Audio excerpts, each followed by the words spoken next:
Welcome to a centralized new episode of the Demonic Compendium, the show where I discuss the mythology, design, and game history of your favorite Megami Tensei demons. Now that it's 2024, the year of the dragon, I thought it'd be fitting to talk about an often requested demon. So allow me to say Jinyan Kuala, because today we're talking about Huang Long.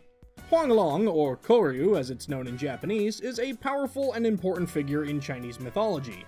The name roughly translates as yellow or golden dragon, and this great figure was supposedly birthed after the death of Huang Di, aka the Yellow Emperor. Since Huang Di is often believed to be the founder of China, many Chinese people believe they are directly descended from this dragon. And since Huang Di himself is also a demon in Megami Tensei, guess what? I'll briefly talk about him too. Huang Di was a mighty hero and scholar who fought and defeated the monstrous war god Qi Yu, and he's often seen as the inventor of many facets of civilization, such as housing, paper, clothes, medicine, and music. In fact, Huang Di's compendium entry from Shin Megami Tensei Liberation D2 refers to him as the Yellow Emperor of China, one of the 3 sovereigns and 5 emperors in ancient Chinese lore. He is known as the creator or inventor. He created culture itself, gifting people with shelter, clothes, vehicles, music, medicine, and many other great advancements.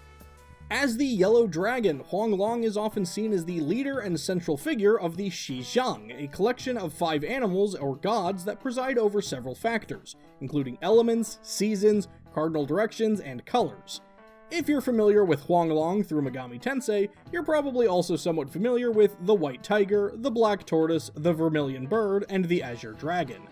Huang Long, as the leader, often represents things outside of the main 4. Rather than a cardinal direction like north or east, Huang Long represents the center of the compass and represents the Earth, considered the biggest and most important of the 5 Chinese elements. The Huang Long is an important symbol in Chinese mythology and history, and was even the primary symbol on the Chinese national flag from 1889 to 1912. Though it was more of a yellow flag with a bluish-green dragon on it, rather than a flag with an actual yellow dragon on it. Huang Long's compendium entry from Persona 5 Tactica says that it is known as the Yellow Dragon. It reigns over the Shuling, celestial creatures of Chinese lore. It is located at the center of the 4 beasts. Design-wise, Huang Long, which I'll remind you roughly means yellow dragon, is a yellow dragon. It's a really cool-looking Chinese-style dragon with a vibrant golden yellow color, and those horns are rad as heck.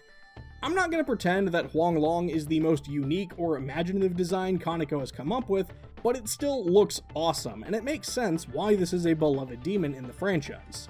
A small detail that I personally love is that his positioning sometimes allows his head to rest in the middle of what looks like an infinity symbol, while representing him as being the center of the 5 gods.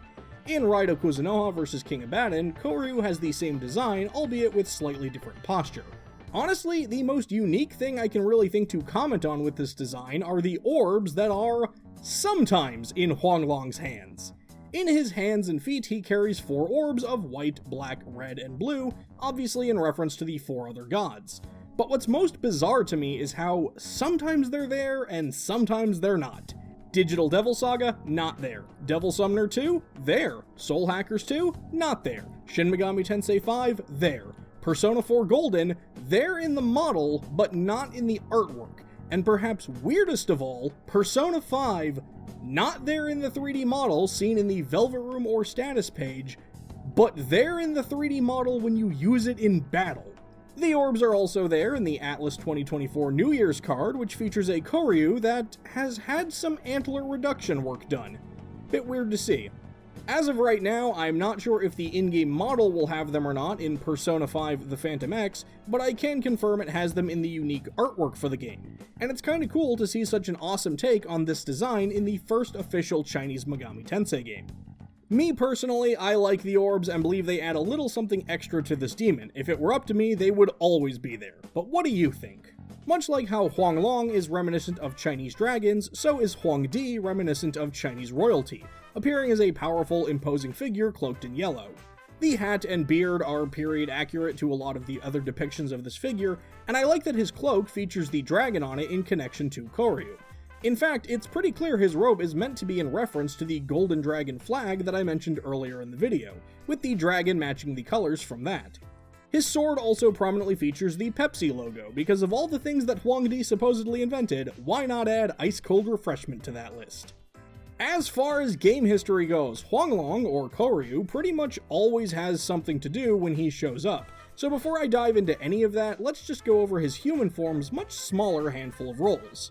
Huang Di first appeared in Devil Summoner Soul Hackers, and players had to fuse a powerful Zed with Ji Wong Mu in order to get him. He was basically absent from the franchise until the SMT4 duology brought him back, and he appeared in Persona Q2 New Cinema Labyrinth as a member of the Emperor Arcana, and the highest level sub-persona in the entire game. Players can unlock him for fusion by opening the golden chest in the 4th floor of the Theater District dungeon. Huang Di's first, and currently only, 3D appearance is in the mobile game Shin Megami Tensei Liberation D2.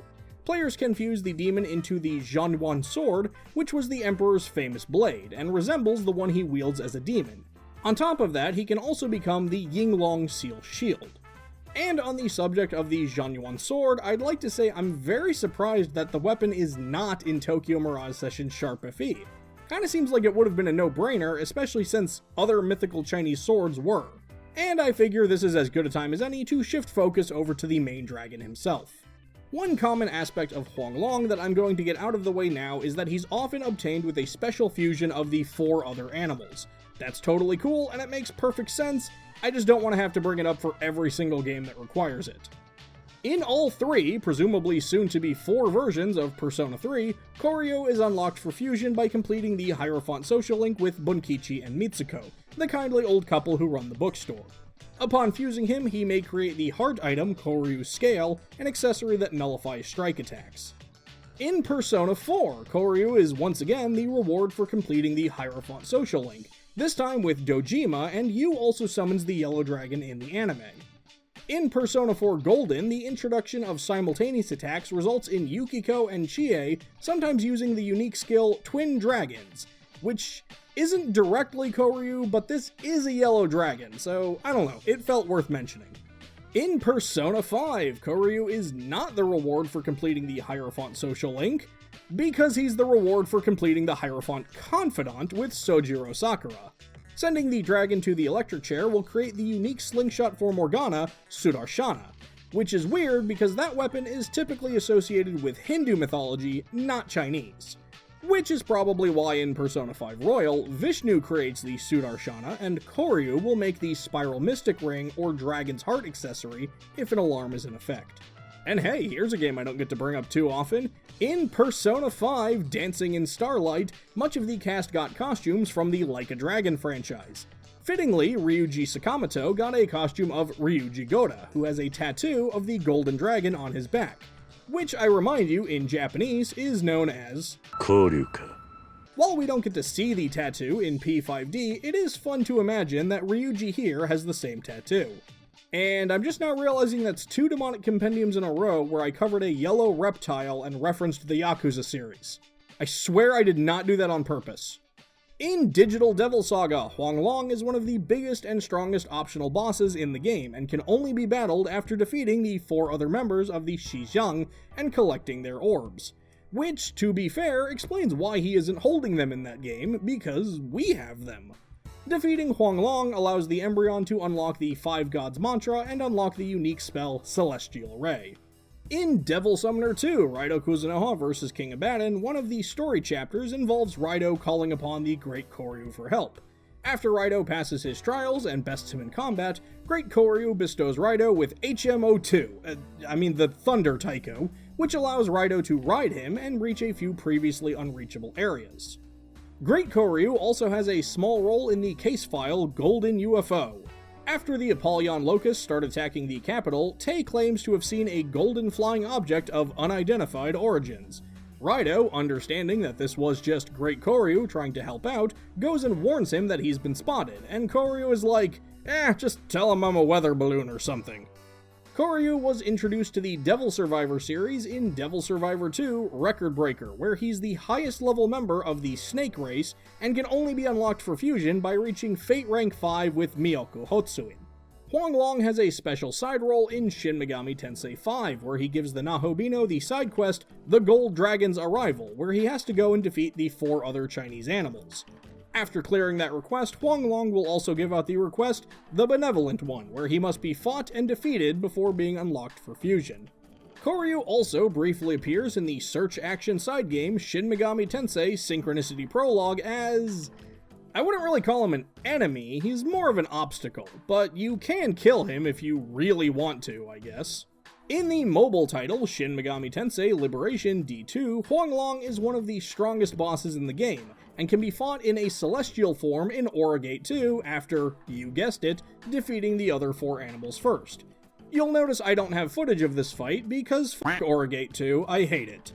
Kohryu also has the unique spell 5 Elements, which basically acts like Makarakarn, but it works for almighty magic as well.